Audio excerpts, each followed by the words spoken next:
దహన్నేత్ర త్రిదివాదిదమయద్వేత్ర గోవింద గోవింద. నతే భయం దేహజని ప్రహాణయోః నతే భవో మోహకలామజానతః నతే రుజాజాత్మరతిక్రియావతః నతే స్వరూపాభిగతస్య మాయా అని భూతభౌతిక ప్రపంచ నిర్మాత అఘటిత ఘటనాపటు మాయాధిష్ఠాత అయిన శ్రీనివాస పరమాత్ముని మాయకు మాయ ద్వారా వచ్చేటువంటి దేహానికి ఆవల ఉండేటువంటి తత్వంగా ధ్యానించుకుంటూ శ్రీశుకుల వారు ఉపదేశం చేసిన శ్రీమద్భాగవతం యొక్క అధ్యయన కార్యక్రమాన్ని మనం ప్రారంభించుకుందాము. ప్రారంభంలో యథాప్రకారం ఆచార్యుల వారితో కలిసి ప్రార్థనా శ్లోకాలను చదువుకుని మంగళాచరణం చేసుకుందాం. ఓం నమో వెంకటేశాయ. శ్రీ గురు ప్రార్థనా. గురుర్బ్రహ్మా గురుర్విష్ణు గురుర్దేవో మహేశ్వరః గురుః సాక్షాత్ పరం బ్రహ్మ తస్మై శ్రీ గురవే నమః. శ్రీనివాస ప్రార్థనా. స్వామితా భావితానాయ స్వామి పుష్కరిణీ జుషే స్వామినే జగతాం కుర్వే శ్రీనివాసాయ తే నమః. అథ సంకల్పః శ్రీమదాదివరాహ క్షేత్రే విరాజమానస్య నిత్యశుద్ధ బుద్ధ ముక్త స్వభావస్య లీలాగృహీత విగ్రహస్య శ్రీ పద్మావతీ జానేః అనుగ్రహేణ అస్మాకం సర్వేషాం బుద్ధిశుద్ధ్యర్థం విద్యాభివృద్ధ్యర్థం భక్తి జ్ఞాన వైరాగ్యాది తదనుకూల సర్వ సంపత్ సమృద్ధ్యర్థం శ్రీ పరమేశ్వర ప్రీత్యర్థం శ్రీమద్భాగవత పాఠం కరిష్యామహే. అస్య శ్రీమద్భాగవత స్తోత్ర మహామంత్రస్య నారద ఋషిః బృహతి ఛందః శ్రీకృష్ణః పరమాత్మా దేవతా బ్రహ్మ బీజం భక్తి శక్తి జ్ఞాన వైరాగ్యే కీలకం అస్మాకం శ్రీమద్భగవత్ ప్రసాద సిద్ధ్యర్థే పాఠే వినియోగః. ధ్యానం నారాయణాత్రితనయాబ్జపదాభియుక్త మితాప్తవాక్య నివహామృత భూరిసిక్తాః వ్యాస ప్రసూత శుక గీత రవేషు సక్తాః నాకే శుభే చరత భాగవతే తిరక్తాః. శ్రీ గురుభ్యో నమః. ఇంతవరకు శ్రీమద్భాగవతంలో సతీదేవి యొక్క ప్రాణత్యాగ ఘట్టాన్ని మనం అక్షరశః వివరంగా అధ్యయనం చేసుకుంటూ వచ్చాం. సతీదేవి తన తండ్రి గారు చేస్తున్నటువంటి యజ్ఞానికి వెళ్ళాలనుకుని ఆ యజ్ఞానికి పిలుపు లేకపోయినా సరే నేను వెళ్ళి తీరాలి అని తన భర్తతో చెప్పటం, ఆయన దానికి సమాధానం చెప్తూ వద్దనటం, అయినా సరే ఆవిడ వినకుండా తండ్రి యజ్ఞానికి వెళ్ళటం, అక్కడ నిరాదరణకి గురి కావటం, నిరాదరణకి గురైన వెంటనే ఆవిడకి కోపం రావటం, ఆ కోపంలో దక్షుడు తన తండ్రి గారు చేసినటువంటి శివనింద గుర్తు రావటం, ఆ శివనిందకు సమాధానాలు చెప్పి ఆవిడే అక్కడకక్కడ ప్రాణత్యాగం చేసేయటం, అందులో యోగాగ్నిలో దహించుకుపోవటం, అవన్నీ వాళ్ళ స్థాయికి తగినటువంటి వ్యవహారాలు. ఈ వ్యవహారాలన్నిటినీ చూసాం. దీనివలన మనకేం తెలియాలి, ఈ సంఘటనని మనం ఎలా అర్థం చేసుకోవాలి, లేదా మనం ఎలా అర్థం చేసుకోవాలి అనే అభిప్రాయంతో శుక మహర్షి గారు కానీ మైత్రేయ మహర్షి గారు కానీ మనకి ఈ వృత్తాంతాన్ని చెప్తున్నారు అనే విషయం మీద మనం చర్చ చేసుకోవాల్సిన అవసరం ఉంది. ఒకవేళ గనక సతీదేవి శివుడు భార్యాభర్తలు, ఆ భార్యాభర్తలలో మాట తేడా వచ్చింది, భార్య పుట్టింటికి వెళ్ళదలుచుకుంది, భర్త గారు వద్దన్నారు, ఎందుకంటే భర్త గారిని మామగారు నిందిస్తున్నారు లేదా యజ్ఞానికి పిలవలేదు, అందువల్ల వద్దన్నా ఈవిడ వెళ్ళింది, ఇంత పరిస్థితికి వచ్చింది అని ఇంతవరకే గనక అనుకున్నట్లయితే వాళ్ళ ఫ్యామిలీ మ్యాటర్స్తో మనకేంటి సంబంధం? అది ఆ ఫ్యామిలీకి ఆ కుటుంబానికి పరిమితమైనటువంటి వ్యవహారంలో మనం తెలుసుకోవాల్సింది ఏమీ ఉండకపోవచ్చు. అలా కాకుండా ఒక్క అడుగు ముందుకు వేసి సతీదేవి శివుడు దంపతులు అనే అభిప్రాయంతో కాదు, శివుడు పరమేశ్వరుడు పరమాత్మ, ఆయన్ని నిందించి ఆయన్ని కాదని చేసేటువంటి యజ్ఞం పనికిరాదు అని నిరూపించటానికి, నిరీశ్వర యాగం అనేది ఎందుకు పనికిరాదు అని నిరూపణ చేయటానికి సతీదేవి ఇంత హడావిడి చేసింది అని అనుకుందామా అంటే కొంతవరకు బాగానే ఉన్నట్లుంది, కానీ చాలా ప్రశ్నలను ఈ భావన రేకెత్తిస్తుంది. ఒకవేళ నిరీశ్వర యాగాన్ని బాగు చేద్దామనే సంకల్పమే అమ్మవారికి ఉన్నట్లయితే ఈవిడ వెళ్ళి అక్కడ ప్రాణత్యాగం చేయటం ద్వారా బాగు అనేది ఎక్కడి నుంచి కుదురుతుంది? ఒకవేళ నిరీశ్వర యాగాన్ని దండిద్దాము అని అనుకుంటే ఆ దండన అనేది ఈవిడెందుకు తలకెత్తుకోవాలి? నిరీశ్వర యాగాన్ని దండించేటువంటి పని ఈశ్వరుడు చూసుకుంటాడు కదా. నిరీశ్వర యాగం అనేది ఒకటి ఉంటే దాన్ని గురించి తలవను కూడా తలవకూడదు. కాబట్టి ఈ భావన ద్వారా మనకు కొత్త ప్రశ్నలు రేగుతాయే తప్ప పెద్దగా లాభం ఉండదు. ఓకే, కొంతవరకు మనం సామంజస్యం తెచ్చుకోవటం కోసం నిరీశ్వర యాగాన్ని దండించడానికి అమ్మవారి ఇలా చేసింది అని చెప్పుకోవచ్చు, కానీ ప్రశ్నలు పూర్తిగా ఆగిపోవు. నిరాకాంక్ష ప్రతిపత్తి అని శాస్త్రంలో చెప్పినటువంటి జ్ఞానం ఈ సంఘటన ద్వారా, ఈ వృత్తాంతం ద్వారా మనకు సమకూరదు. అందుకని దీన్ని ఇంకొక విధంగా అర్థం చేసుకోవాలి. అర్థం చేసుకోవటానికి తగ్గ డైలాగ్స్ ఇక్కడ ఉన్నాయి అని మనం సరిగ్గా తెలుసుకోవాలి. అందుకోసమే ఈ వృత్తాంతాన్ని మహర్షి గారు మనకు చెప్తున్నారు. ఇందులో అమ్మవారు పరాశక్తి అనేటువంటి దేవి మహాత్మ్యాన్ని తీసుకురాకూడదు. అమ్మవారిని జీవుడికి ప్రతీకగా ఉంచుకోవాలి. అమ్మవారు జీవుడికి ప్రతీక. జీవుడికి ప్రతీకగా ఉండేటువంటి అమ్మవారు జీవాత్మ యొక్క ఒక ప్రతీక. ఈవిడ పరమాత్మలో కలవటానికి పరమాత్మను గురించి తపస్సు చేసింది.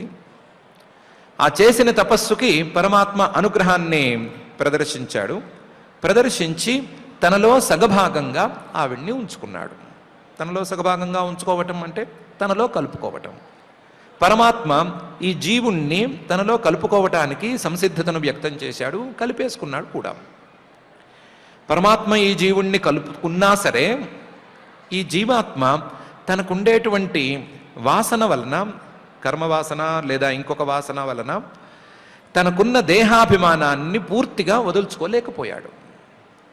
తనకున్న దేహాభిమానాన్ని వదులుచుకోలేకపోయాడు అనటానికి చిహ్నంగానే సతీ అమ్మవారు తనకు తండ్రి ఉన్నాడని, ఆ తండ్రి యజ్ఞం చేస్తున్నాడని, ఆ యజ్ఞంలో తాను భాగం తీసుకోవాలి అని చెప్పటం అనే వృత్తాంతాన్ని అర్థం చేసుకోవచ్చు.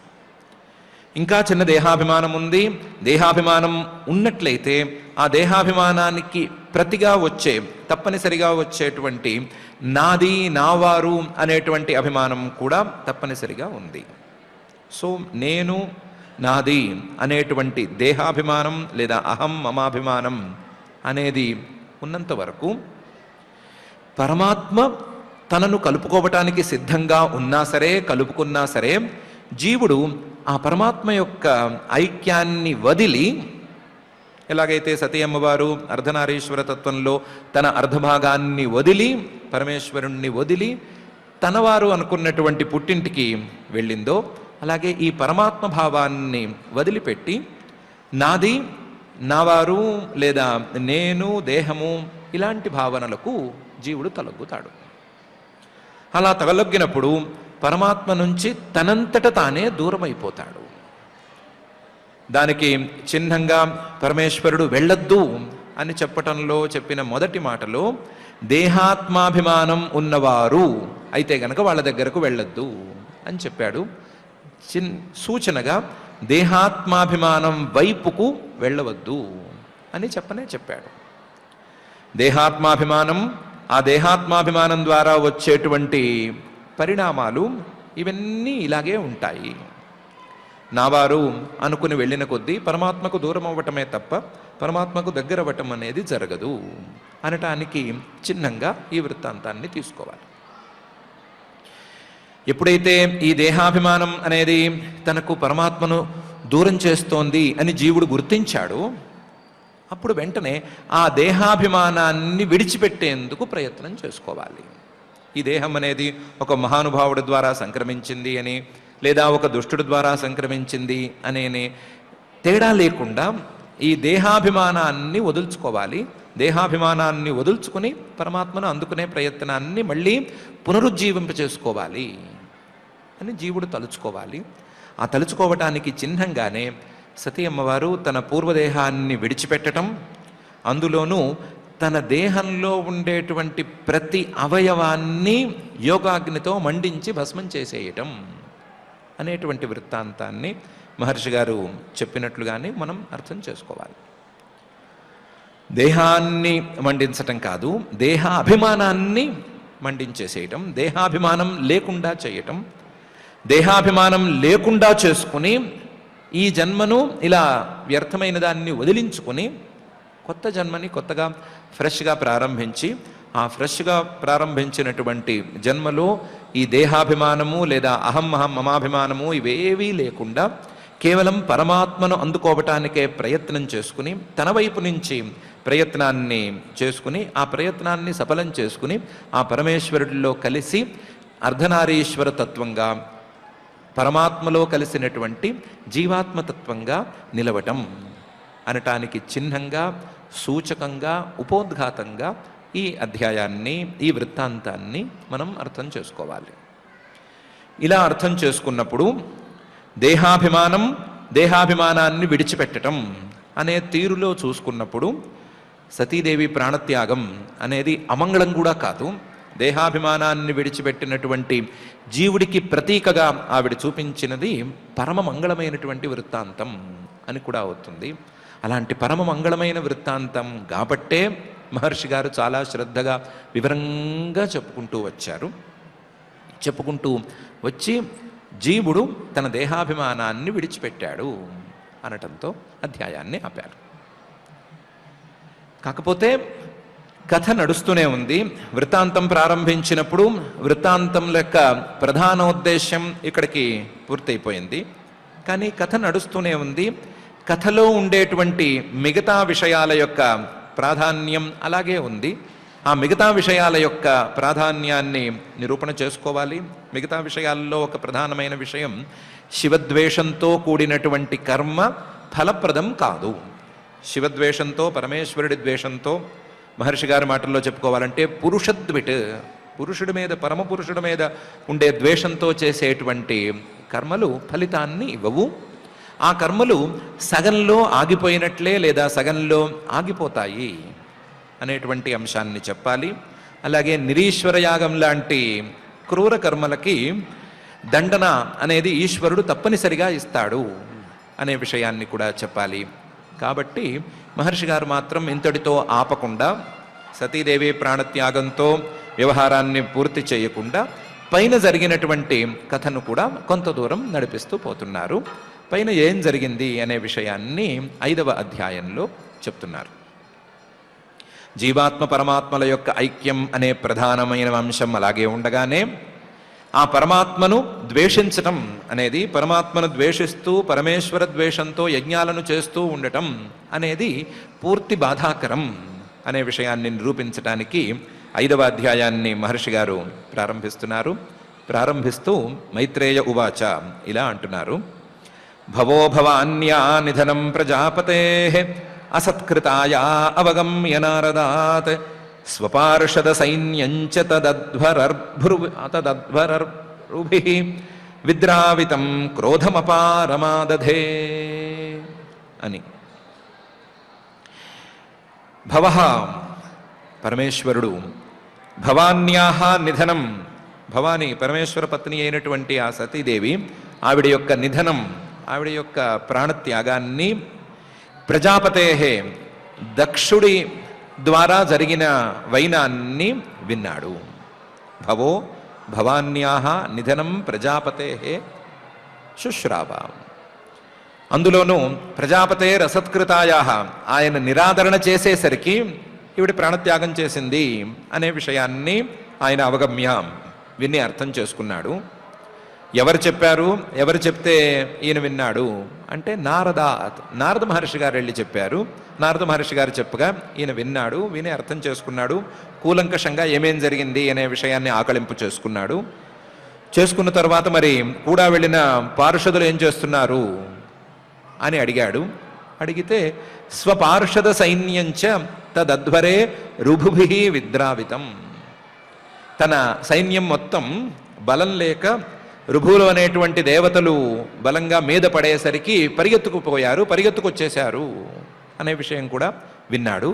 విని క్రోధం అపారం ఆదధే, అపారమైనటువంటి కోపాన్ని, సహజంగా ఆయనకు రానే రాని కోపాన్ని ఒక్కసారి ఆయన ధరించాడు. ఆదధే కొత్తగా ధరించాడు, ఆయనకు కోపం అనేది లేనే లేదు. ఆయా సంఘటనలను బట్టి ఆయనకి కోపం వచ్చినట్లు అవుతూ ఉంటుంది. అలాంటి కోపాన్ని ఆయన ధరించాడు. కోపపడ్డాడు కాదు, కోపాన్ని ధరించాడు. భవో భవాన్యా నిధనం ప్రజాపతే అసత్కృతాయా అవగమ్య నారదాత్ స్వపార్షద సైన్యంచ తదధ్వరే రుభుభిః విద్రావితం క్రోధమపారమాదధే అని మైత్రేయ మహర్షి గారు మొదలు పెడుతున్నారు. కోపం వచ్చేసరికి ఏం జరిగింది అంటే క్రుద్ధస్సుదష్టౌష్ఠపుటః సధూర్జటిః జటాం తడిద్వహ్ని సటోగ్రరోచుషం ఉత్కృత్య రుద్రః సహసోత్థితో హసన్ గంభీరనాదో విససర్జతాం భువి అని జరిగింది అని చెప్తున్నారు.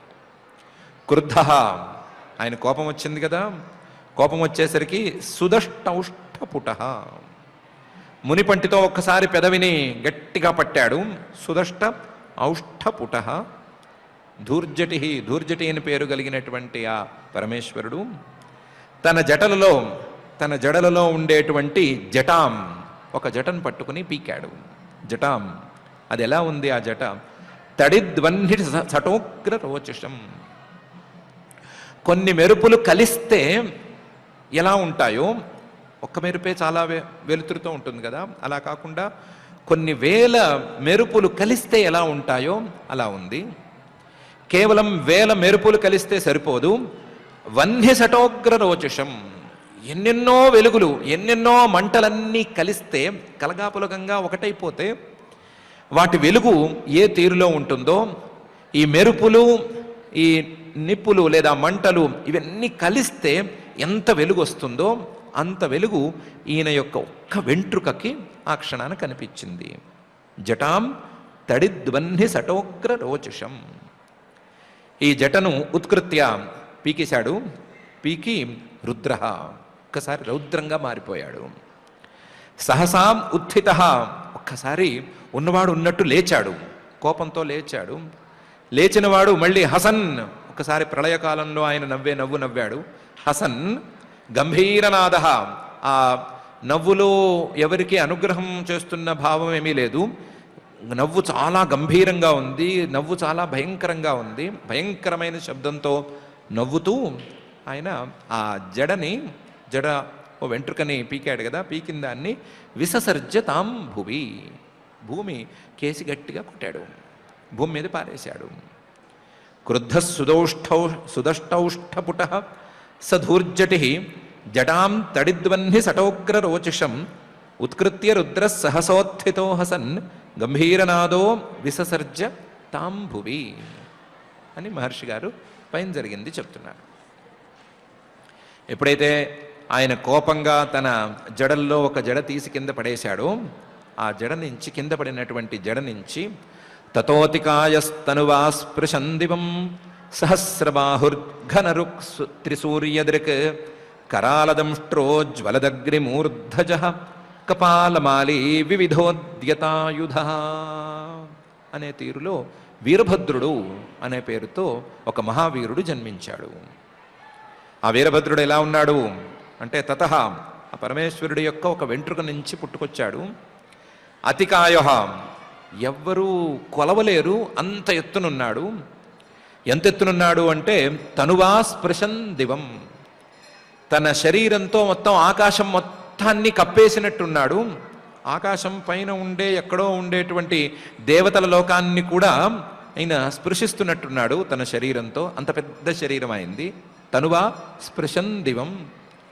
దీనికి తోడు ఆయనకి సహస్రబాహు, వేల కొద్దీ చేతులున్నాయి. ఆయన ఉండటం మాత్రం ఘనరుక్, మేఘంలాగా మబ్బులాగా నల్లగా ఉన్నాడు. నల్లవాగులో ఉన్నాడు. పరమేశ్వరుడు తెల్లగా ఉంటాడు, కానీ కోపంతో వచ్చినటువంటి ఈయన మాత్రం నల్లగా ఉన్నాడు. త్రిసూర్యదృక్, పరమేశ్వరుడిలాగానే ఆయనకి కూడా 3 కళ్ళున్నాయి. 3 కళ్ళు ఉన్నాయి, కానీ 3 కళ్ళు సూర్యుల్లాగా భగభగ మండిపోతున్నాయి. 3 సూర్యులు ఏక ప్రాంతంలో ఉన్నారా అన్నట్లుగా ఆయన కళ్ళున్నాయి. త్రిసూర్య దృక్. పరమేశ్వరుడికైతే సూర్య చంద్ర అగ్నులు నేత్రస్థానాల్లో ఉంటారు. కనీసం ఒక కన్నైనా సరే చల్లగా చూస్తుంది. ఈ వీరభద్రుడికి మాత్రం 3 కళ్ళు సూర్యుడే ఉన్నట్టుగా ఉన్నాయి. 3 కళ్ళు కూడా భగభగా మండుతున్నాయి. దీనికి తోడు కరాళదంష్ట్ర, ఆయన పళ్ళన్నీ కోర పళ్ళుగా ఉన్నాయి. ఒక్కొక్క పన్ను, కోరగా ఉండేటువంటి ఒక్కొక్క పన్ను కూడా కరాళంగా చాలా భయంకరంగా ఉంది. కరాళదంష్ట్ర. దీనికి తోడు ఆయన జుట్టు రేగి ఉంది. జ్వలదగ్ని మూర్ధజ, ఆ జుట్టులో ఉండేటువంటి ప్రతి వెంట్రుక, ఆయన శిరస్సు మీద ఉండేటువంటి ప్రతి వెంట్రుక కూడా అగ్నిజ్వాలల్లాగా మండిపోతూ ఉన్నాయి. అగ్నిజ్వాలలే ఈయన వెంట్రుకల్లాగా అమరాయా అన్నట్లుగా ఉన్నాడు. జ్వలదగ్ని మూర్ధజ. దీనికి తోడు కపాలమాలి, ఒక్కొక్కళ్ళ తలకాయలు తీసేస్తాను అన్నట్లుగా మెడలో కపాలమాలలు వేసుకుని ఉన్నాడు ఆయన. వివిధోద్యతాయుధ, అసలే వేల కొద్దీ చేతులు, వేల కొద్దీ చేతుల్లో వేల కొద్దీ ఆయుధాలు. ఆ ఆయుధాలన్నీ పైకెత్తి ఎవరినెత్తినో వేయటానికి సిద్ధంగా ఉన్నట్లున్నాడు. అలాంటి రూపంతో వీరభద్రుడు అనే ఆయన పుట్టుకొచ్చాడు. తతోతికాయస్తనువా స్పృశన్ దివం సహస్రబాహుర్ఘనరు త్రిసూర్యదృక్ కరాళదంష్ట్రోజ్వలదగ్నిమూర్ధజ కపాలమాలి వివిధోద్యతాయుధ అని వీరభద్రుడు పరమేశ్వరుడి యొక్క జట కింద పడంగానే పైకి లేచాడు అని మహర్షి గారు చెప్తున్నారు. వచ్చినవాడు వీరభద్రుడు. తం కింకరోమీతి గృణంతమాహ బద్ధాంజలిం భగవాన్ భూతనాథ దక్షం సయజ్ఞంజహి మద్భటానాం త్వమగ్రణీ రుద్ర భట అంశకోమే అని ఓ ప్రశ్న వేశాడు. ప్రశ్న వేస్తే దానికి పరమేశ్వరుడు సమాధానం కూడా చెప్పాడు అని చెప్తున్నారు. తం, ఆ వీరభద్రుడు లేచాడు. లేచినవాడు లేచినట్లే బద్ధాంజలి, చేతులు 2 జోడించాడు. జోడించి కింకరోమి, ఏం చెయ్యాలి అని అడిగాడు. ఏం చేయమంటారు, ఏం చేయాలని నన్ను మీరు సృష్టి చేశారు అని అడిగాడు. కిం కరోమీతి గృణంతం, కిం కరోమి, ఏం చేయాలి అని అడుగుతుంటే ఈయన భగవాన్ భూతనాథ, భగవాన్ పూజనీయుడైనటువంటి భూతనాథ, ప్రమథగణాలకు అధిపతి అయినటువంటి పరమేశ్వరుడు ఆహా చెప్పాడు. ఏం చెప్పాడు? ఒకటే మాట చెప్పాడు.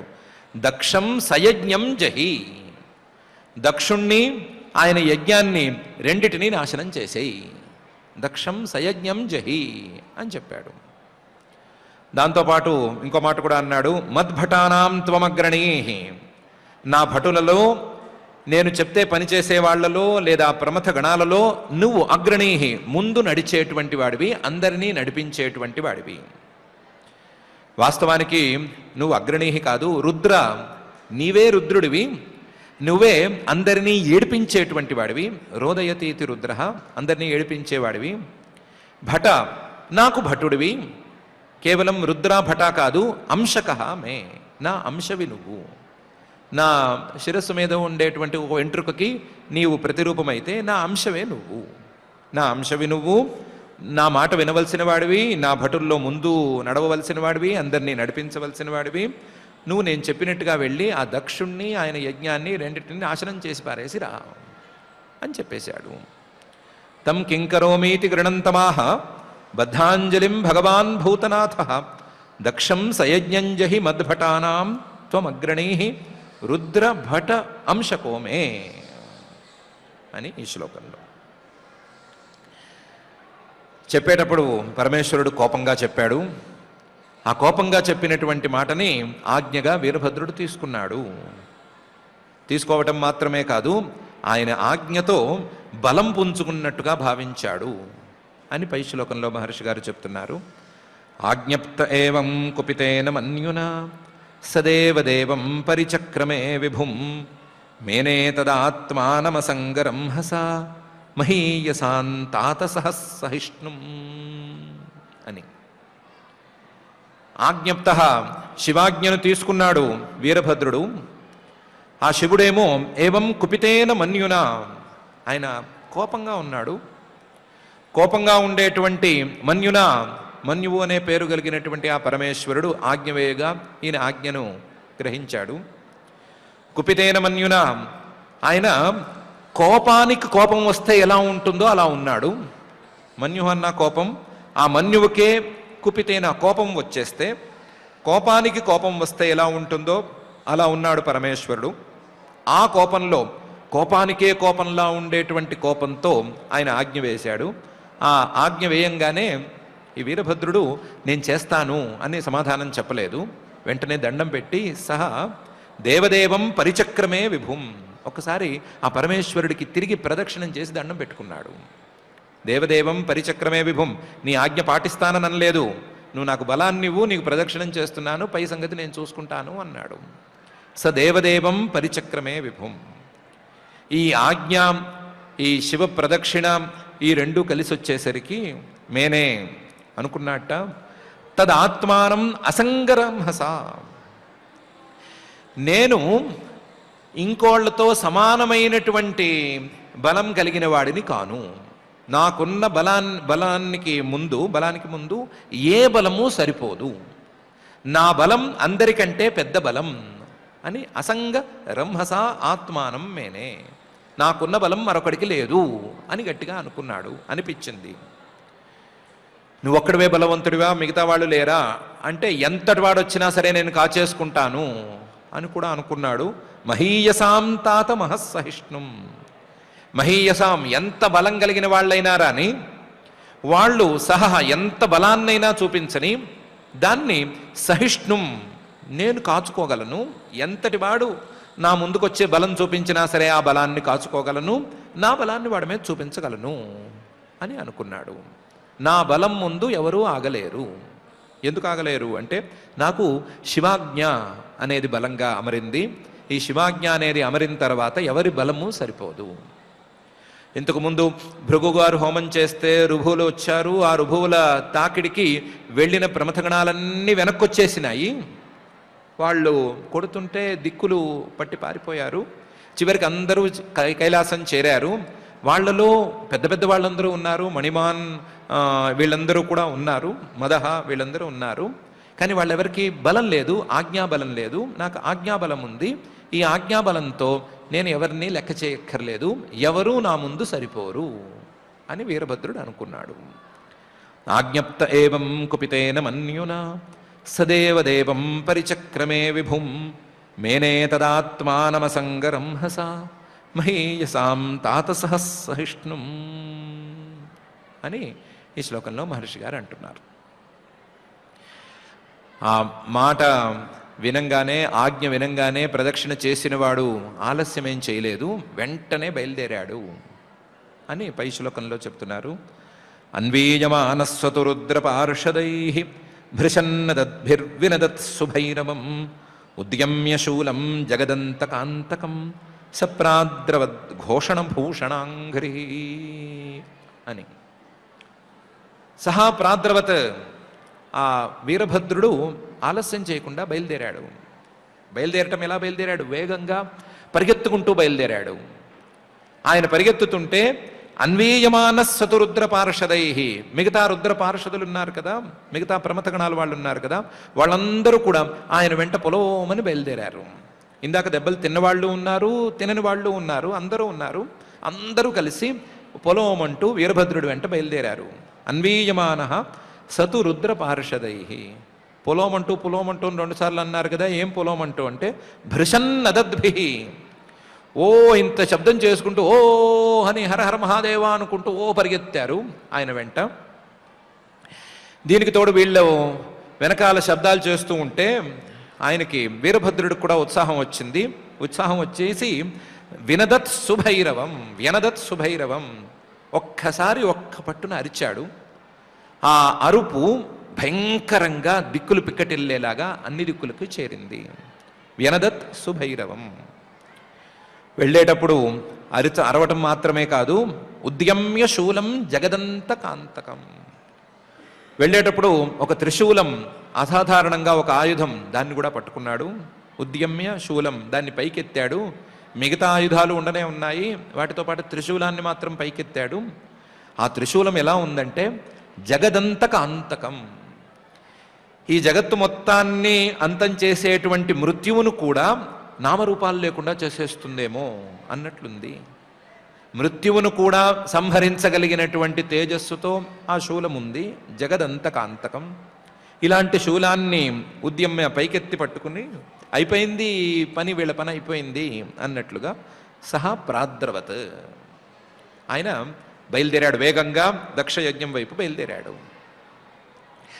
దక్షయజ్ఞం వైపు బయలుదేరేటప్పుడు ఆయన అరుపైతే అరిచాడు కానీ అరవక్కర్లేదు. అరవకుండానే వీరభద్రుడు వచ్చేస్తున్నాడు అని యజ్ఞశాల వాళ్ళకి వినిపించేటట్లుగా ఘోషణ భూషణ అంగ్రిహి, ఆయన కాళ్ళకి కట్టుకున్న అందెలు చేస్తున్న శబ్దమే సరిపోతాయి. ఆయన కాళ్ళకి అందెలు కట్టుకున్నాడు. ఆ అందెలు ఏదో పెద్ద మహాయుద్ధంలో మహాభేరులు మహాశబ్దాలు చేస్తున్నంత శబ్దాలు చేస్తున్నాయి. ఘోషణ భూషణ అంగ్రిహి. మామూలుగా అయితే అందెలు అందంగా టింగ్ టింగ్ టింగ్ అని శబ్దం చేయాలి. ఈయన అందెలు అలా శబ్దం చేయటం లేదు. ఓ యుద్ధానికి వెళ్ళేప్పుడు చేయాల్సిన శబ్దాలు చేసేస్తున్నాయి. ఆయన అందెల శబ్దమే ఘోషణ చేసేస్తోంది, ఎవరికో మూడింది అని ఘోషణ చేసేస్తోంది. అలాంటి ఘోషణ భూషణ అంగ్రిహి. అలా ఘోషణ చేస్తున్నటువంటి కాలి అందెలతో కూడిన పాదాలతో వేగంగా ఆయన పరుగులు పెట్టాడు అని అన్వీయమాన సతురుద్ర పార్షదై భృశన్నదద్భిర్వ్యనదత్ సుభైరవం ఉద్యమ్య శూలం జగదంతకాంతకం సప్రాద్రవద్ ఘోషణ భూషణ అంగ్రిహి అనే ఈ శ్లోకంలో మహర్షి గారు చెప్తున్నారు. వీళ్ళందరూ కైలాసం నుంచి బయలుదేరి హడావిడిగా దక్షిణ యజ్ఞం వైపుకి వెళుతున్నారు. వెళుతుంటే దూరంగా యజ్ఞశాలలో ఉండేవారికి ఏదో కనిపించింది. అథర్త్విజో యజమాన సదస్యా కకుభ్యుదీచ్యాం ప్రసమీక్ష్య రేణుం తమః కిమేతత్ కుత ఏతద్రజోభూత్ ఇది ద్విజపత్న్యశ్చ దధ్యుః అని కనిపించిన దాన్ని వాళ్ళు ఎలా ఆలోచించారు అని మహర్షి గారు చెప్తున్నారు. అథ వీళ్ళు బయలుదేరి కొంత దూరం వెళ్ళారో లేదో, దూరం నుంచి ఏదో ధూళి రేగుతున్నట్లుగా ఈ యజ్ఞశాలలో ఉండేవారందరికీ కనిపించింది. ఎవరెవరికి కనిపించింది? ఋత్విజ, ఆ యజ్ఞంలో ఋత్విక్కులుగా ఉండే వాళ్ళకి కనిపించింది.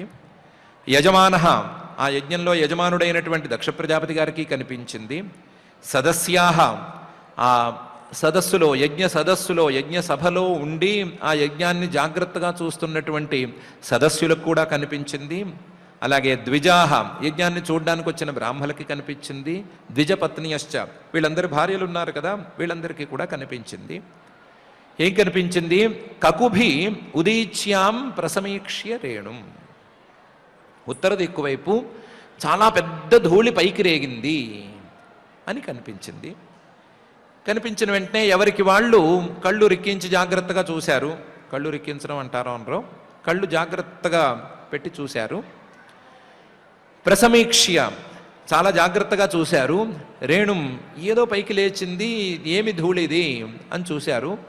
మొదట్లో తమఃకిమేతత్, ఇదేమైనా అంధకారం, రాక్షసులు కానీ ఇంకొకరు కానీ సృష్టి చేసినటువంటి మాయలాంటి అంధకారం ఏమైనా ముంచుకొస్తోందా అని ఆలోచించారు.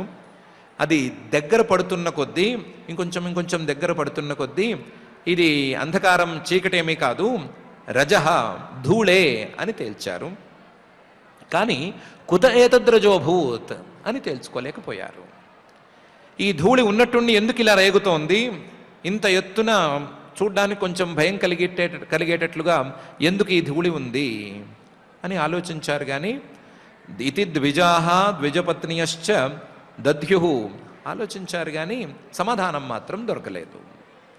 అథర్ద్విజో యజమాన సదస్యా కకుభ్యుదీచ్యాం ప్రసమీక్ష్య రేణుం తమః కిమేతత్ కుత ఏతద్రజోభూత్ ఇది ద్విజా ద్విజపత్నియశ్చ దధ్యు అని చూసిన వాళ్ళకి అంతుపట్టని తీరులో ఈ వీరభద్ర సైన్యం బయలుదేరుతుంటే వచ్చినటువంటి ధూళి కనిపించింది అని మహర్షి గారు చెప్తున్నారు. ఒక్కొక్కళ్ళు ఎవరికి వాళ్ళు ఆలోచన మొదలుపెట్టారు. ఏం కారణం అవ్వచ్చు, ఎందుకు ఈ ధూళి రేగుతోంది, ధూళి రేగటానికి కారణం ఎవరు అని చూశారు. ఏ కారణము నిలవటం లేదు అని తేల్చుకున్నారు.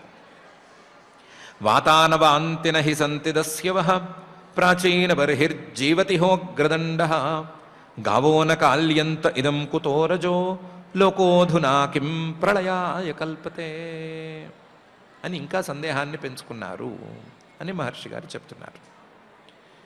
వాతానవాంతి, ధూళి ఒక దిక్కులో బాగా రేగుతోంది అంటే ఆ దిక్కులో గనక ఏమైనా పెద్ద గాలి దుమారం లాంటిది వస్తే దుమ్ము రేగుతుంది.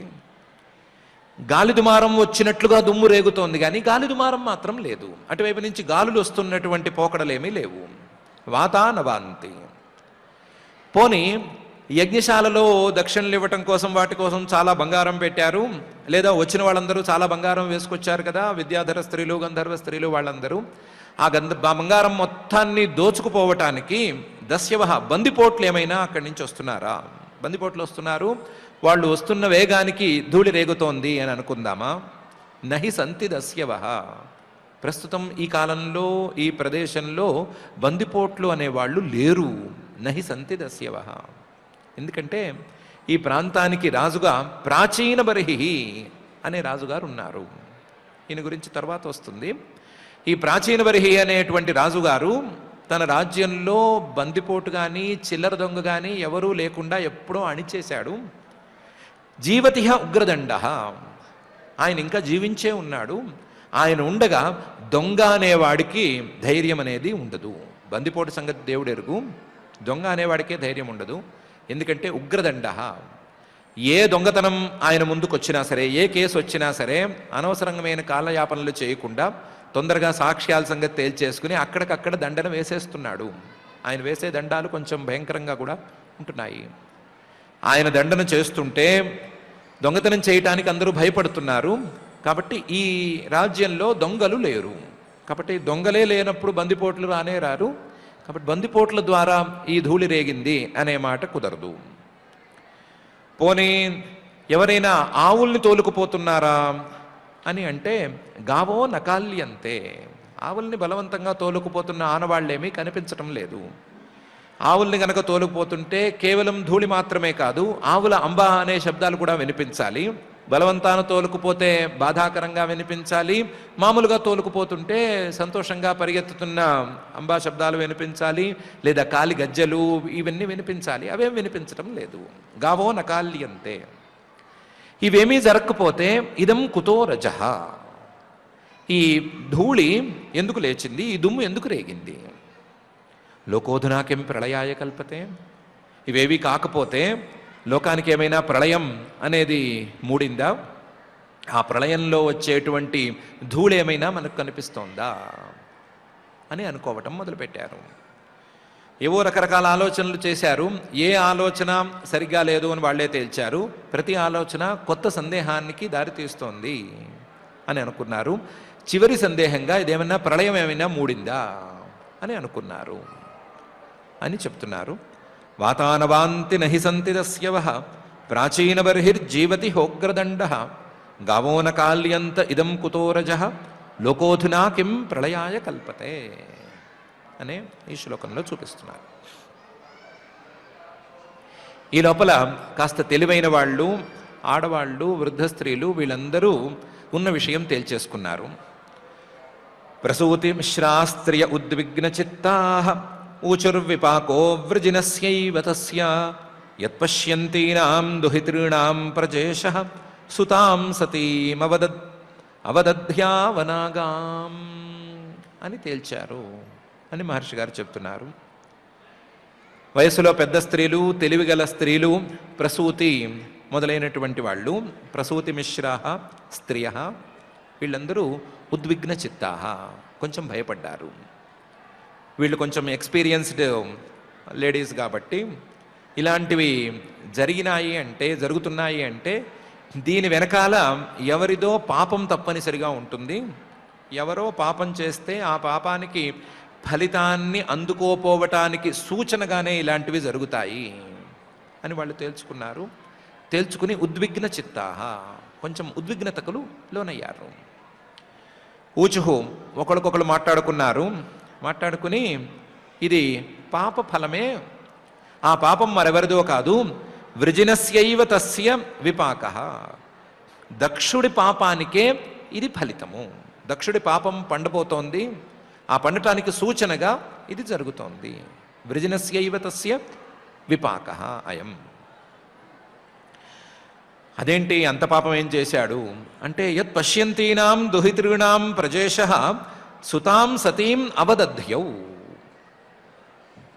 మిగతా 15 మంది పిల్లలు, ఆడపిల్లలు చూస్తూ ఉండగానే యత్ పశ్యంతీనాం దుహితॄణాం ప్రజేషః, ప్రజాపతిగా ఉండవలసిన, అందరి మీద కరుణతో, అందరి మీద ప్రేమతో ఉండవలసినటువంటి దక్షుడు సుతాం సతీం, సతి అనే తన పేరు కలిగినటువంటి ఆడపిల్లని లేదా మంచి పిల్లని, సతీం సుతాం అవదధ్యౌ, అవమానం చేశాడు. అవమానం చేయటానికి ఆవిడ చేసిన పాపం ఏమి లేదు. అనాగాం, ఆవిడేం పాపం చేయలేదు. ఆవిడ్ని అవమానం చేయటమే ఈయన చేసిన పాపం. ఆ చేసిన పాపానికి ఫలితం రాబోతోంది అనటానికి సూచన కనిపిస్తోంది అని మాట్లాడుకోసాగారు. ప్రసూతి మిశ్రా స్త్రియ ఉద్విగ్న చిత్తాః ఊచిర్విపాకో వృజనస్యైవ తస్య యత్పశ్యంతీనాం దుహితॄణాం ప్రజేషః సుతాం సతీం అవదధ్యావనాగాం అని వాళ్ళు దాదాపు తేల్చేసుకున్నారు అని మహర్షి గారు చెప్తున్నారు. ఇంకా వాళ్ళు జాగ్రత్తగా చూశారు. తెలివైన వాళ్ళు, ఈ ప్రసూతి మొదలైనటువంటి వాళ్ళు చూసేసరికి ఇక్కడేదో శివదండన జరగబోతున్నటువంటి చిహ్నం వాళ్ళకి కనిపించి యస్త్వంతకాలే వ్యుప్త జటాకలాపః స్వశూల సూచ్యర్పిత దిగ్గజేంద్రః వితత్య నృత్యత్యుదితాస్త్రదోర్ధ్వజానుచ్చాట్టహాసస్తనయత్ను భిన్నదిక్ అని ఆయనే కనిపిస్తున్నాడు అని తేల్చేశారు. పరమేశ్వరుడే కనిపిస్తున్నాడు. పరమేశ్వరుడు దండన చేయటానికి వస్తున్నట్లుగా కనిపిస్తున్నాడు అని తేల్చారు. ఆ పరమేశ్వరుడు యస్తు అంతకాలే, ఈ ప్రపంచం, ఈ సృష్టి ఇది పూర్తయిన సమయంలో వస్తాడు జనరల్గాను. అలాంటి వాడు ఏదో వచ్చేస్తున్నట్లుగానే ఉంది. ఆయన ప్రళయకాలంలో ఎలా వస్తాడు? వ్యుప్త జటాకలాపః, తన జడలన్నిటినీ విరబోసుకుని వస్తాడు. వ్యుప్త జటాకలాపః. వచ్చేటప్పుడు ఈ లోకాలని సంహరించాలని అనుకుంటాడు కదా, అందుకని ఈ లోకాలను కాపాడేటువంటి దిగ్గజాలని 8 కూడా తన శూలానికి గుచ్చేసుకొచ్చేస్తాడు. స్వశూల సూచ్యర్పిత దిగ్గజేంద్ర, లోకాన్ని ఎవరూ కాపాడటానికి వీల్లేదు. అందువల్ల దిగ్గజాలని 8 తన యొక్క శూలం, స్వశూలం, దానికి సూచి, దాని చివరి భాగం, గుచ్చుకునేటువంటి భాగం, షార్ప్గా ఉండేటువంటి భాగం, దానికి అర్పిత, దానికి గుచ్చేసి, దిగ్గజేంద్ర 8 మంది ఈ దిగ్గజాలని కూడా దాన్ని గుచ్చేసి ఆయన దాన్ని శూలం పైకెత్తి తిరుగుతూ ఉంటాడు. వితత్య, మొత్తం తానే వ్యాపించి ఉంటాడు. నృత్యతి, నృత్యం చేస్తూ ఉంటాడు. ప్రళయకాలంలో ప్రళయతాండవం చేస్తూ ఉంటాడు. ఉదితాస్త్ర దోర్ధ్వజాన్, ఆ నృత్యం చేసేటప్పుడు తన చేతులనన్నిటినీ పైకెత్తి చేస్తాడు. ఆ పైకెత్తినటువంటి చేతుల్లో, అన్ని చేతుల్లోనూ పైకెత్తబడినటువంటి ఆయుధాలు ఉంటాయి. ఆ ఆయుధాలు కలిగినటువంటి చేతులన్నిటినీ పైకెత్తి ఇంకా అందరికీ మూడింది, ఎవ్వరూ ఈ సృష్టిలో మిగిలేది లేదు, మిగలబోయేది లేదు అన్నట్లుగా ప్రళయ తాండవం చేస్తూ ఉంటాడు. వితత్య నృత్యతి ఉదితాస్త్ర దోర్ధ్వజాన్ ఉచ్చాట్టహాసస్తనయుత్ను భిన్నదృక్. ఆ సమయంలో ఆయన ఉచ్చాట్టహాసం అని ఒక పెద్ద హాసం చేస్తాడు. ఉచ్చం అంటే చాలా కఠినంగా ఉంటుంది, అట్టహాసం అంటే మిగతా శబ్దాలన్నిటినీ తొక్కేసి మరే శబ్దము వినిపించకుండా ఆ శబ్దమే వినిపించేటట్లుగా ఒక అట్టహాసం చేస్తాడు. మిగతా శబ్దాలేం వినిపించవు, వినబడేటువంటి ఈ శబ్దం మాత్రం చాలా కఠినంగా ఉంటుంది. అలాంటి శబ్దం నవ్వుతున్నట్లుగా చేస్తాడు. ఉచ్చాట్టహాసం అది పోల్చుకోవటానికి ఎలా ఉంటుంది అంటే, స్తనయుత్ను ఉరుములు ఉరిమితే ఎలా ఉంటుందో అలా ఉంటుంది. ఆయన నవ్వితే నవ్వినట్టు ఉండదు, ఆ సమయంలో ఉరుములు ఉరిమితే ఎలా ఉంటుందో అంత భయంకరంగా ఉంటుంది. ఉరుములు ఉరిమితే ఏం భయంకరంగా ఉంటుంది, ఉరిమి పోతాయి కదా శబ్దాలు అంటే కాదు, స్తనయుత్ను భిన్న దిక్కులు పగిలిపోయేలాగా ఆ శబ్దం ఉంటుంది.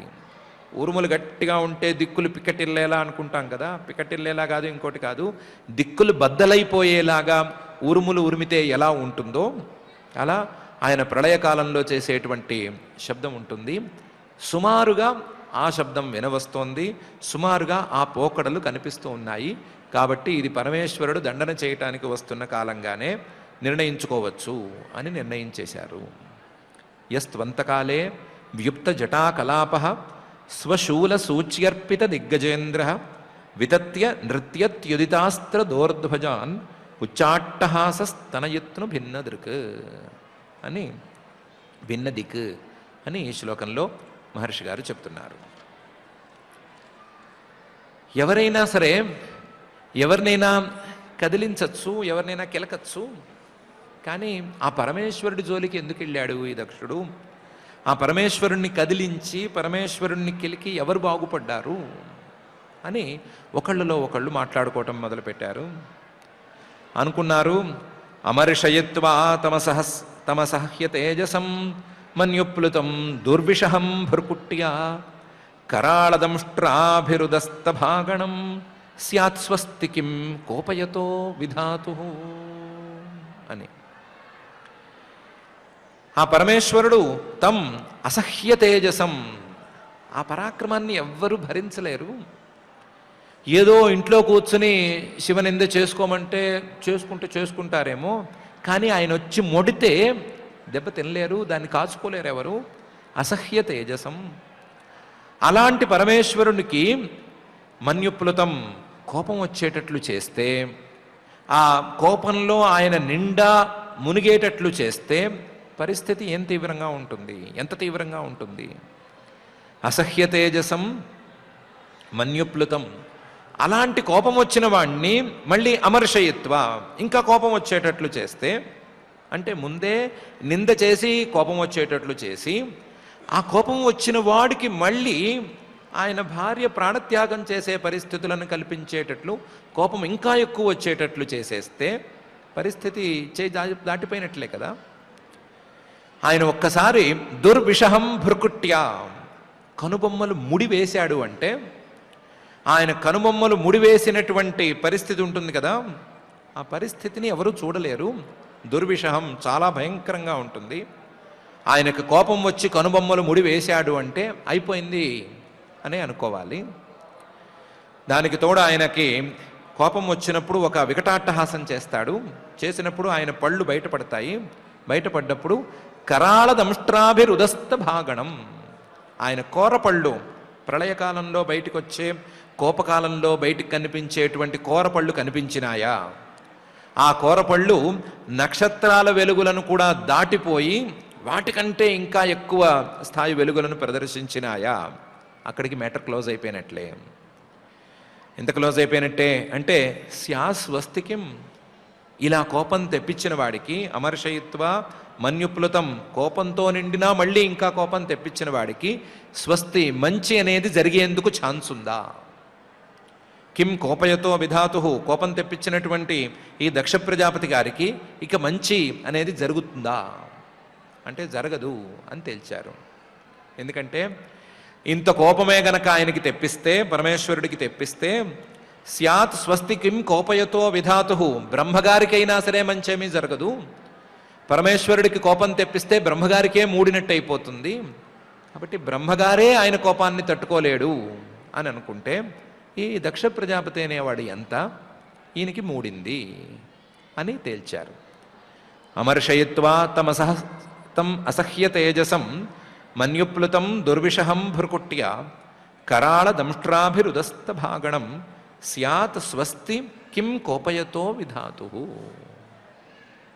అని వాళ్ళు ఆలోచించారు అని మహర్షి గారు చెప్తున్నారు. ఇంకా చాలా ఆలోచించారు. బహ్వేవముగ్ని ఉద్విగ్న దృశోచ్యమానే జనేన దక్షస్య ముహుర్మహాత్మనః ఉత్పేతురుత్పాతతమా సహస్రశః భయావహా దివి భూమౌ చ పర్యక్ అని వీళ్ళిలా ఆలోచిస్తూ ఉండగానే, మాట్లాడుకుంటూ ఉండగానే, ఇది వచ్చింది ఉత్పాతమే తప్ప మరొకటి కాదు అనటానికి చిహ్నంగా కొన్ని అపశకునాలు, దుశ్శకునాలు కూడా కనిపించాయి అని మహర్షి గారు చెప్తున్నారు. బహ్వేవం ఉద్విగ్న దృశ ఉచ్యమానే, ఉద్విగ్నంగా, కొంచెం ఉద్విగ్నతతో దృశ జరుగుతున్న తంతుని, జరిగిన తంతుని చూసిన వాళ్ళందరూ బహ్వేవం రకరకాలుగా ఇలా ఆలోచించుకుని ఉచ్యమానే చెప్తూ ఉండగానే, మాట్లాడుకుంటూ ఉండగానే, బహ్వేవం ఉద్విగ్న దృశ ఉచ్యమానే జనస్య దక్షస్య ముహుర్మహాత్మనః, ఈ జనాలందరూ ఇలా మాట్లాడుకుంటూ ఉండగానే దక్షస్య మహాత్మనః, దక్షుడు అనేటువంటి ఆ మహానుభావుడికి, చాలా గొప్పవాడికి, ఏ రకమైనటువంటి మహాత్మ్యం అనేది ఎవరికి వాళ్ళు తేల్చుకోవాలి, అలాంటి మహాత్ముడికి, ఆ దక్షుడికి ఉత్పేతురుత్పాతతమా సహస్రశః, రకరకాల ఉత్పాతాలు కనిపించాయి. అందులో రకరకాల ఉత్పాతాలు అంటే ఉత్పాతాలు కాదు, ఉత్పాతతమాహ, అది అపశకునాలకే అపశకునాలు అన్నట్లున్నాయి. అపశకునాల్లో కూడా టాప్ ఎండ్ అపశకునాలు కనిపించాయి. ఉత్పేతు ఉత్పాతతమాహ, అందులోనూ సహస్రశః, వేల కొద్దీ కనిపించాయి. భయావహాహ, ప్రతి ఉత్పాతము, ప్రతి అపశకునము కూడా భయం కలిగించేలాగానే ఉన్నాయి. భయావహాహ, అందులోనూ ఆ ఉత్పాతాలు దివి భూమౌచ, కొన్ని ఆకాశంలో కనిపించాయి, కొన్ని భూమి మీద కూడా కనిపించాయి. ఆకాశంలో గ్రహాలు ఒకదానికొకటి పోటీపడి యుద్ధం చేసుకుంటున్నట్లు కనిపించాయి. గ్రహాలేవి సక్రమంగా స్వస్థానాల్లో ఉండవలసిన స్థానాల్లో ఉన్నట్లు కాదు, కొంచెం వేరుగా ఉన్నట్లు అనేది కనిపించింది. అలాగే భూమి మీద ఈ కుక్కలు, నక్కలు ఇవన్నీ ఊడబెడుతూ ఉండటం, శబ్దం చేస్తూ ఉండటం, లేదా తీతూ పిట్టలు అరుస్తూ ఉండటం, గుడ్లగోపలు అరుస్తూ ఉండటం లాంటివేవో ఈ భూమి మీద ఉండే ఉత్పాతాలు ఇవి కనిపించినాయి. ఇవన్నీ పర్యక్, అన్ని వైపుల నుంచి ఆయన్ని చుట్టుముట్టినట్లు అనిపించాయి అని బహ్వేవం ఉద్విగ్న దృశోచ్యమానే జనేన దక్షస్య ముహుర్మహాత్మనః ఉత్పేతురుత్పాత తమా సహస్రశః భయావహ దివి భూమౌ చ పర్యక్ అనే ఈ శ్లోకంలో మహర్షి గారు చెప్తున్నారు. ఆయన ఉత్పాతాలు చూసుకుంటూ, వాటిని లెక్కగట్టుకుంటూ, ఇవి ఉత్పాతాలా కావా, వీటికి ఏమైనా శాంతి ఉందా, చెయ్యాలా, భృగు గారితో సంప్రదించాలా, ఏం చెయ్యాలి అని ఆలోచించుకునే లోపలే తావత్సరుద్రానుచరైర్మఖో మహాన్ నానాయుధైర్వామనకైరుదాయుధైః పింగైః పిశంగైర్మకరోదరాననైః పర్యాద్రవద్భిర్విదురాన్వరుధ్యత అని ఈయన ఆలోచించుకునే లోపలే చాలా జరగరాని ఘోరం జరిగిపోవటం మొదలుపెట్టింది అని చెప్తున్నారు.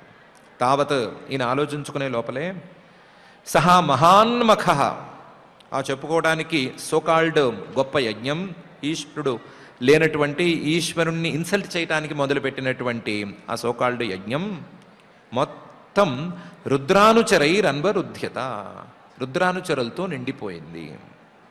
రుద్రానుచరైరన్వరుధ్యత, ఆ రుద్రానుచరులు ఎలా వచ్చారు? నానాయుధై, రకరకాల ఆయుధాలు పట్టుకొచ్చారు. అందులో కొంతమంది వామనకై, మరుగుజ్జులున్నారు, పొట్టిగా ఉన్నారు. కానీ వాళ్ళ చేతుల్లో ఆయుధాలు ఉన్నాయి, వాళ్ళు ఏదో కోసేటట్లే ఉన్నారు. వామనకైరుదాయుధై, పేరుకి మరుగుజ్జులు తక్కువగా ఉన్నారు, కానీ వాళ్ళు కూడా ఆయుధాలు పైకెత్తి కొట్టేటట్లుగా ముందుకొచ్చేశారు. దీనికి తోడు కొంతమంది పిశంగై, కొంచెం నల్లవాగుగా ఉండేవాళ్ళు ఉన్నారు. కొంతమంది కొంతమంది పింగై, నల్లవాగులో ఉండేవాళ్ళు ఉన్నారు. కొంతమంది పిశంగై, కొంచెం పచ్చగా ఉన్నారు, పసుపచ్చగా ఉన్నారు. కొంతమంది మకరోదరాననై, మొసలి తాలూకు పొట్ట ఉంటుంది కదా, అలాంటి పొట్టతో కొంతమంది వచ్చారు. కొంతమంది ఏమో మకరాననై, మొసలి లాంటి ముఖాలు కలిగి వచ్చారు. మొసలికి దేని మీద జాలి దయ ఉండవు అంటారు కదా, అలా జాలి దయ లేని మొహాలతో వచ్చారు. ఎలాంటి దాన్నైనా సరే తినేస్తాము, మింగేస్తాము అని చెప్పేటట్లుగా కొంతమంది వచ్చారు. వచ్చిన వాళ్ళు ఎవరూ నిదానంగా అడుగు వేసుకుని రావటం లేదు. పరియాద్రవద్భి, పరిగెత్తుకుంటూ వస్తున్నారు. పరియాద్రవద్భి, అన్ని వైపుల నుంచి కమ్ముకుంటూ వస్తున్నారు. ఆద్రవద్భి, మొత్తం పరిగెత్తుకుంటూ మీద పడి తొక్కేసేటట్లే వస్తున్నారు. అలాంటి వాళ్ళు వచ్చారు, వచ్చి యజ్ఞశాలను మొత్తం కమ్మేసుకున్నారు అనే పరిస్థితి తయారైపోయింది అని మహర్షి గారు అంటున్నారు. తావత్ స రుద్రానుచరైర్మఖోమహాన్ నానాయుధైర్వామనకైరుదాయుధై పింగై పిశంగైర్మకరోదరాననై పర్యాద్రవద్భిర్విదురాన్వరుధ్యత అనే ఈ శ్లోకంలో ఒకవైపు ప్రసూతి మొదలైనటువంటి వయసు మళ్ళిన స్త్రీలు వాళ్ళు ఆలోచిస్తున్నారు, మామూలు జనం కూడా మాట్లాడుకుంటున్నారు. దక్షుడు ఉత్పాతాలను చూస్తూ బేరీజు వేసుకుంటూనే ఉన్నాడు. ఈ లోపలే ఈ జరగరాని ఘోరం జరిగిపోయింది.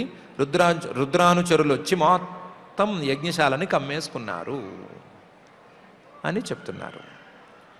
కమ్మేసుకున్న వాళ్ళు ఏం చేశారు అంటే, కేచిద్బభంజు ప్రాగ్వంశం పత్నీశాలాం తథా పరే సద ఆగ్నేధ్రశాలాంచ తద్విహారం మహానసం అని ఎవరి పని వాళ్ళు చేసుకుపోయారు. ఎవరి పని వాళ్ళు ఏం చేసుకుపోయారు? కేచిత్ బభంజు ప్రాగ్వంశం, కొంతమంది ఈ యజ్ఞశాల మొత్తానికి నిలబెట్టేటువంటి అడ్డదూలాన్ని అక్కడికక్కడ ముక్కలు చేసేశారు.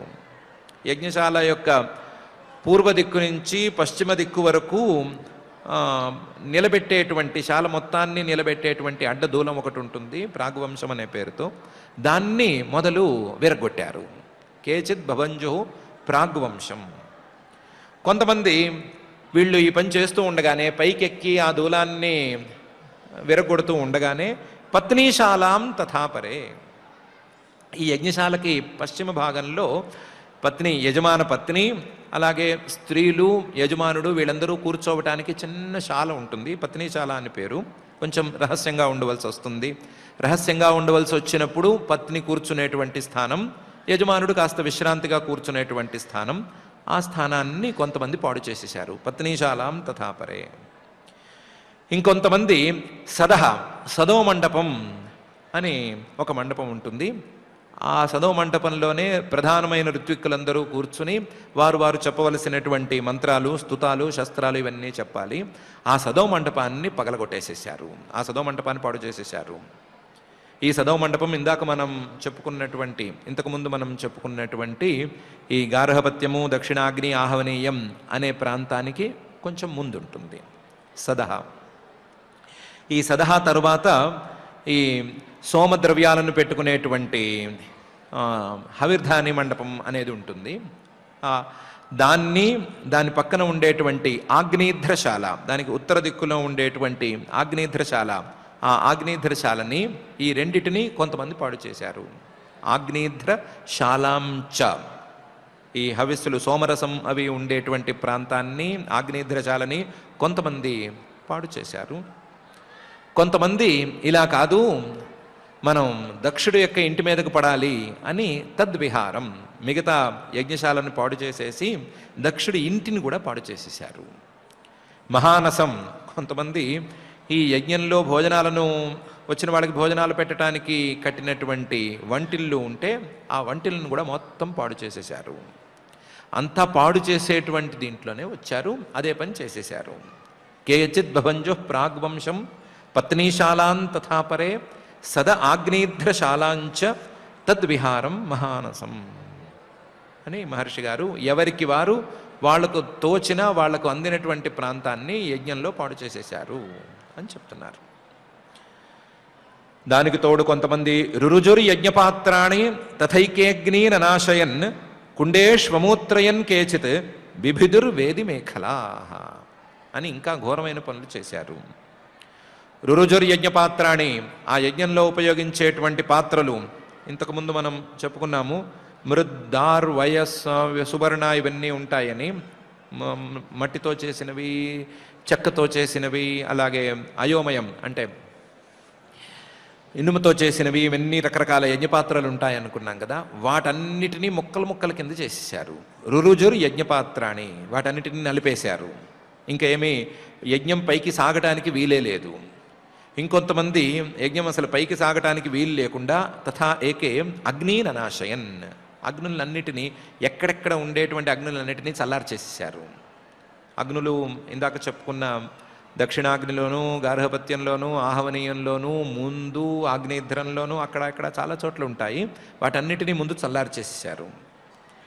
కొంతమంది ఇంకా మళ్ళీ ప్రాయశ్చిత్తమో ఇంకోటో చేసుకుని మళ్ళీ అక్కడే అగ్నిని పెట్టడానికి వీలు లేకుండా దాన్ని అపవిత్రం చేయటానికి కుండేష్వమూత్రయన్ ఆ హోమకుండాల్లో మూత్రం చేసేశారు. కేచిత్ బిభిదుర్వేది మేఖలాహ కొంతమంది అసలు అక్కడ యజ్ఞం జరిగిన ఆనవాళ్లే కనిపించకుండా ఉండటానికి, లెక్కలన్నీ పాడు చేయటానికి వేదుల తాలూకు సూత్రాలు ఎక్కడి నుంచి ఎక్కడి వరకు వేది ఉంటుంది ఇవన్నీ పెట్టుకోవడానికి పెట్టుకున్నటువంటి మేఖలలు, సూత్రాలు వీటన్నిటినీ కూడా చిందరవందర చేసి అవతల పారేశారు.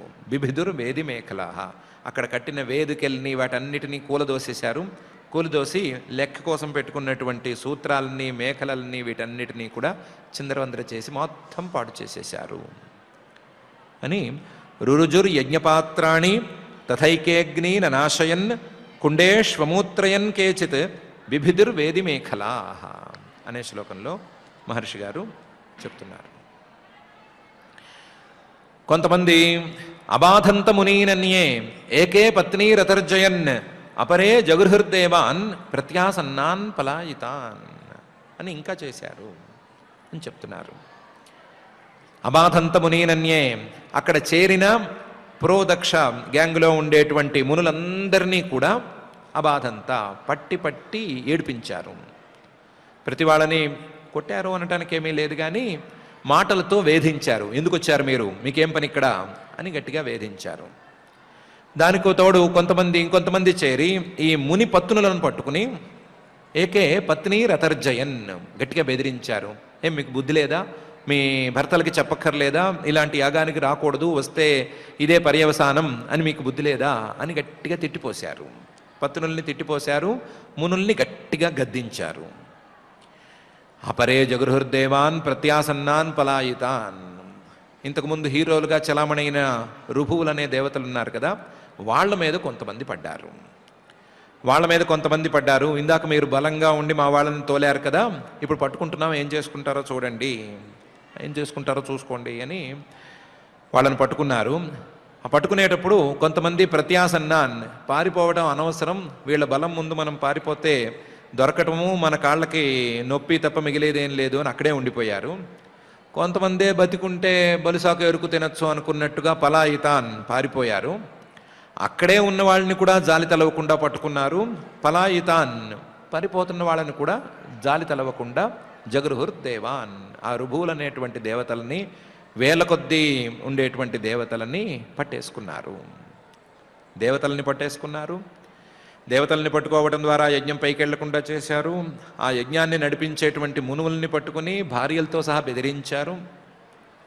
యజ్ఞం జరగకుండా ఉండటానికి కుండాలు, యజ్ఞపాత్రలు వీటన్నిటినీ పాడు చేసేసారు. అగ్నిననాశయన్ అగ్నుల్ని మొత్తం చల్లార్చేసేసారు. అక్కడ ప్రాగ్వంశం కనీసం నిలువ నీడ లేకుండా మొత్తం పగలగొట్టేశారు. ఎవరికి అక్కడ ఉండే వాళ్ళకి మంచినీళ్ళు కూడా దక్కకుండా చివరికి వంటిల్లు కూడా పాడు చేసేశారు.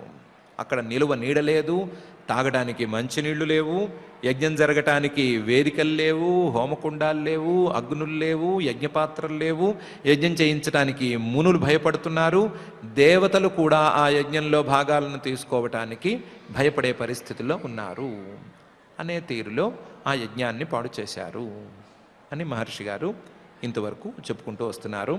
అబాధంత మునీనన్యే ఏకే పత్నీరతర్జయన్ అపరే జగృహుర్దేవాన్ ప్రత్యాసన్నాన్ పలాయితాన్ అనే శ్లోకం వరకు. ఇది అయిన తర్వాత ప్రత్యేకించి ఒక్కొక్కళ్ళని పట్టుకోవటం, తర్వాత చివరికి యజ్ఞాన్ని పూర్తిగా పాడు చేయటం అనేటువంటి భాగాన్ని పై శ్లోకాలలో మహర్షి గారు చెప్తారు. అది జాగ్రత్తగా అయితే చూద్దాము. కాకపోతే ఇప్పటికి 2 విషయాలని గట్టిగా పట్టుకుందాము. ఒకటి, ఈ యజ్ఞం పాడవుతున్నటువంటి వృత్తాంతం ఇది నిరీశ్వర యాగానికి శివద్వేషంతోనో లేదా విష్ణుద్వేషంతోనో లేదా మరొక దేవత మీద ద్వేషంతోనో పరమాత్మ మీద ద్వేషంతో చేసేటువంటి యాగానికి ఫలితం ఉండదు సరికదా, ఆ యాగం కనీసం సమాప్తం కూడా కాదు అనటానికి సూచనగా దీన్ని తీసుకుందాం. ఆ వేదికలు, ఆ అగ్నులు ఉన్నా ఒకటే, లేకపోయినా ఒకటే. పరమపురుషుడి మీద ద్వేషంతో చేసేటువంటి ఏ యాగము చేసినట్లే కాదు, ఫలితం రాదు అనే సంగతి దేవుడు ఎరుగు. కనీసం చేసినట్లు కాదు, పూర్తయినట్లు కాదు అనటానికి చిహ్నంగా ఈ యజ్ఞశాల విధ్వంసాన్ని తీసుకుందాము. పరమేశ్వరుడి యొక్క కోపాన్ని కూడా దానికి అనుకూలంగా మనం తీసుకుందాము. రెండవది, సతీదేవి ప్రాణ త్యాగ వృత్తాంతాన్ని జీవాత్ముడు పరమాత్మలో కలవటానికి ప్రతీకగా ఆ కలిసేటప్పుడు చేసేటువంటి తప్పులను దిద్దుకునే క్రమంలో భాగంగా మనం గ్రహించుకుని ఇలాంటి పరమాత్మ ద్వేషం లేనటువంటి, పరమాత్మలో కలవటానికి వీలుగా ఉండేటువంటి, పరమాత్మకు అనుకూలమైనటువంటి, పరమాత్మ స్వరూపాన్ని ప్రసన్నం చేసుకునేటువంటి తీరులో మనం యజ్ఞాలను యాగాలను చేసుకుంటూ మనస్సుని, జన్మని అన్నిటినీ సార్థకం చేసుకునే ప్రయత్నం చేద్దాము. ఆ ప్రయత్నానికి సహకరించవలసిందిగా మాత్రం ఆ భూతభౌతిక ప్రపంచ నిర్మాత, అఘటిత ఘటనాపటు మాయాధిష్ఠాత అయిన శ్రీనివాస పరమాత్మని భక్తిగా ప్రార్థించుకుందాము. ఆ ప్రార్థనతో పారాయణ కార్యక్రమాన్ని ప్రారంభించుకుందాం. అభ్రలింహాదభ్ర విభ్రమభ్రభ్రమ కృన్నీల దీర్ఘ శరీరమర ప్రజ్వలజ్వలన దీప్త జ్వాలికాజాలజాజ్వల్యమాన కేశములు మెరయ చండ దిగ్వేదండ శుండాభదోర్దండ సాహస ధృతిహేతి సంఘమొప్ప వీక్షణత్రయ లోక వీక్షణద్యుతిలోక వీక్షణదది దుర్నిరీక్ష్యముగను క్రకచ కఠిన కర్రాళదంష్ట్రలు వెలుంగ ఘన కపాలాస్తివనమాలికలు దనరన్ అఖిల లోక భయంకరుడు అగుచు వీరభద్రుండు దయించే మారుట రుద్రుడగుచు అని వీరభద్రుని యొక్క ఆవిర్భావ ఘట్టాన్ని చక్కగా ఆచార్యముఖంగా మనం శ్రద్ధగా ఆలకించాం. ఇప్పుడు ఆ అర్థాన్ని అంతటినీ కూడా అనుసంధానం చేసుకుంటూ శ్రద్ధగా శ్రీమద్ భాగవతంలో 4వ స్కంధంలో 5వ శ్లోకాలను మనం పారాయణ చేసుకుందాం. అథ శ్రీమద్భాగవతే పారమహంస్యాం సంహితాయాం 4థ స్కంధే 5మోऽధ్యాయః మైత్రేయ ఉవాచ భవో భవాన్యానిధనం ప్రజాపతేః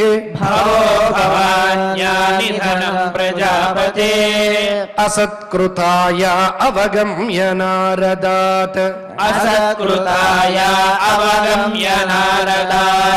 స్వపార్షద సైన్యం చ దదధ్వరర్భిః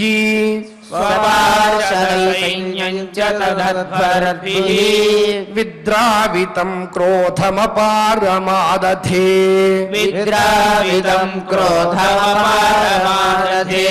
క్రుద్ధ सुदस्तौष्ठपुटः सधूर्जटिः क्रुद्धस्तुधस्तौष्ठपुटः सधूर्जटिः जटां तडिद्वह्निसटोग्ररोचिषम् जटान्तरिध्वन्निसटोग्ररोचिषम् उत्कृत्य रुद्रः सहसोत्थितो हसन् उत्कृत्य रुद्रः सहसोत्थितो हसन् गम्भीरनादो विससर्जतां भुवि गम्भीरनादो विससर्जतां भुवि ततोतिकायस्तनुवा स्पृशन् दिवम् ततोतिकायस्तवा स्पृशन् दिवम् सहस्रबाहुर्घनरुक्त्रिसूर्यदृक् सहस्रबाहुर्घनरुक्त्रिसूर्यदृक् करालदंष्ट्रोज्ज्वलदग्निमूर्धजः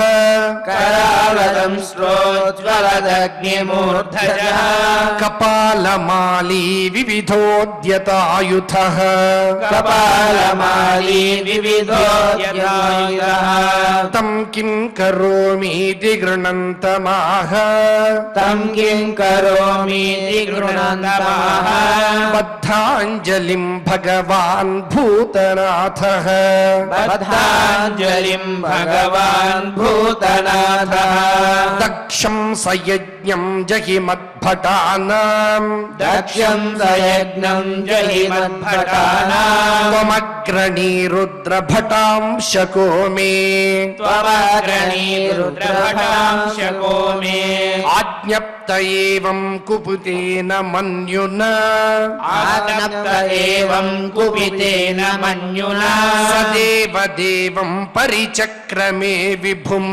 सदैव देवं परिचक्रमे विभुम् मेने तदात्मानमसङ्गरं हस मेने तदात्मानमसङ्गरं हसा महीयसां तात सहिष्णुम् महीयसां तात सहिष्णुम् अन्वीयमानः स तु रुद्रपार्षदैः अन्वीयमानः स तु रुद्रपार्षदैः वृषन्नदद्भिर्व्यनदत्सु भैरवम् वृषन्नदद्भिर्व्यनदत्सु भैरवम् उद्यम्य शूलं जगदन्तकान्तकम् उद्यम्य शूलं जगदन्तकान्तकम् सप्राद्रवद्घोषणभूषणाङ्घ्रिः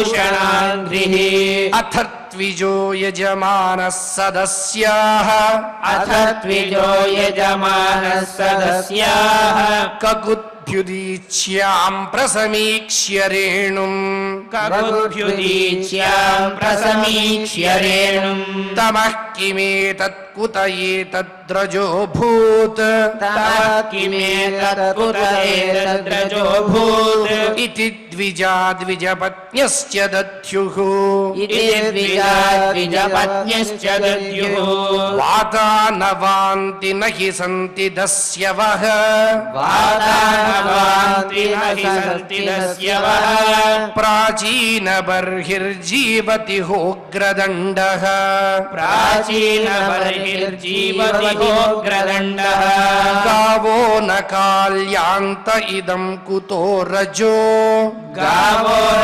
कार्यन्त इदं कुतो रजो लोकोऽधुना किं प्रलयाय कल्पते लोकोऽधुना किं प्रलयाय कल्पते प्रसूतिमिश्रा स्त्रिय उद्विग्नचित्ता प्रसूतिमिश्रा स्त्रिय उद्विग्नचित्ता ऊचुर्विपाको वृजिनस्यैव तस्य ऊचुर्विपाको वृजिनस्यैव तस्य यत्पश्यन्तीनां दुहितॄणां प्रजेशः यत्पश्यन्तीनां दुहितॄणां प्रजेशः सुतां सतीमवदध्यावनागाम् सुतां सतीमवदध्यवनागाम् यस्त्वन्तकाले व्युक्तजटाकलापः यस्त्वन्तकाले व्युक्तजटाकलापः स्वशूलसूच्यर्पितदिग्गजेन्द्रः स्वशूलसूच्यत्परिदिग्गजेन्द्रः वितत्य నృత్యత్యుదితాస్త్రదోర్ధ్వజాన్ విదర్య నృత్యత్యుదితాస్త్రదోర్ధ్వజాన్ ఉచ్చాట్టహాసస్తనయిత్నుభిన్నదిక్ ఉచ్చాటహాసస్తనయిత్నుభిన్నదిక్ అమర్షయిత్వా తమసహ్య తేజసం అమర్షయిత్వా తమసహ్య తేజసం మన్యప్లుతం దుర్విషహం భ్రుకుట్యా మన్యప్లుతం దుర్విషహం భృగుట్యా కరాలదం స్ట్రాభిరుదస్తభాగణం కరాలదం స్ట్రావిరుదస్తభాగణం స్యాత్ స్వస్తి కిం కోపయతో విధాతుః స్యాస్వస్తి కిం కోపయతో విధాతుః బహ్వేవముద్విగ్నదృశోచ్యమానే బహ్వేవముద్విగ్నదృశ్యోచ్యమానే జనేన దక్షస్య ముహుర్మహాత్మనః జనేన దక్షస్య ముహుర్మహాత్మనః ఉత్పేతురుత్పాతతమా సహస్రశో ఉత్పేతురుత్పాతమః సహస్రశో భయావహాది విభూమౌ చ పర్యక్ భయావహాది విభూమౌ చ పర్యక్ తావత్స రుద్రానుచరైర్మఖో మహాన్ తావత్ సరుద్రానుచరైర్మఖో మహాన్ నానాయుధైర్వామనకైరుదాయుధైః నానాయుధైర్వామనకైరుదాయుధైః పింగైః పిశంగైర్మకరోదరాననైః పింగైః పిశంగైర్మకరోదరాననైః పర్యాద్రవద్భిర్విదురాన్వరుధ్యత పర్యాద్రవద్భిర్విదురాన్ వరుధ్యత కేచిత్ బభంజుః ప్రాగ్వంశం కేచిత్ బభంజు ప్రాగ్వంశం పత్నీశాలాం తథా పరే పత్నీశాలాం తథా పరే సద ఆగ్నిధ్రశాలాంచ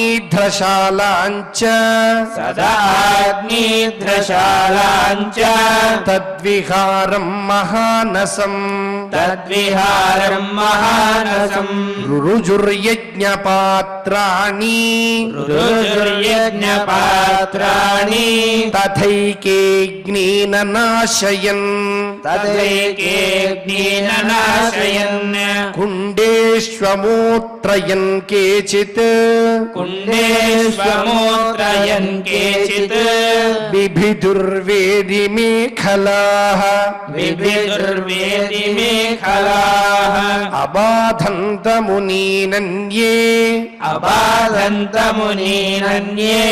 ఏకే పత్నీరతర్జయన్ ఏకే పత్నీరతర్జయన్ అపరే జగృహుర్దేవాన్ అపరే జగృహుర్దేవాన్ ప్రత్యాసన్నాన్ పలాయితాన్ ప్రత్యాసన్నాన్ పలాయితాన్ ఇతి ఇతి శ్రీమద్భాగవతే శ్రీమద్భాగవతే పారమహంస్యాం సంహితాయాం పారమహంస్యాం సంహితాయాం చతుర్థస్కంధే చతుర్థస్కంధే పంచమాధ్యాయే పంచమాధ్యాయే శ్లోకాః శ్లోకాః భక్తి ప్రపత్తులతో పారాయణ కార్యక్రమాన్ని పరిపూర్ణం చేసుకున్నాం.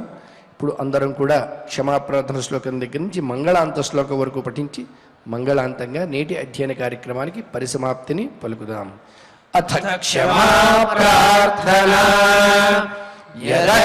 యదక్షరపదభ్రష్టం మాత్రాహీనం చ యద్భవేత్ తత్సర్వం క్షమ్యతాం దేవ నారాయణ నమోస్తుతే.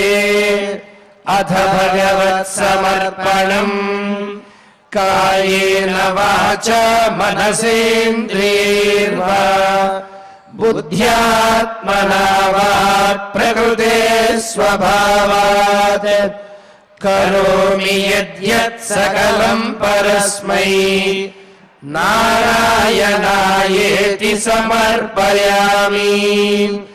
అథ లోకక్షేమ ప్రార్థనా सर्वे भवन्तु सुखिनः सर्वे सन्तु निरामयाः सर्वे भद्राणि पश्यन्तु मा कश्चित् दुःखभाग् भवेत् अथ मङ्गलम् श्रियः कान्ताय कल्याणनिधये निधयेऽर्थिनाम्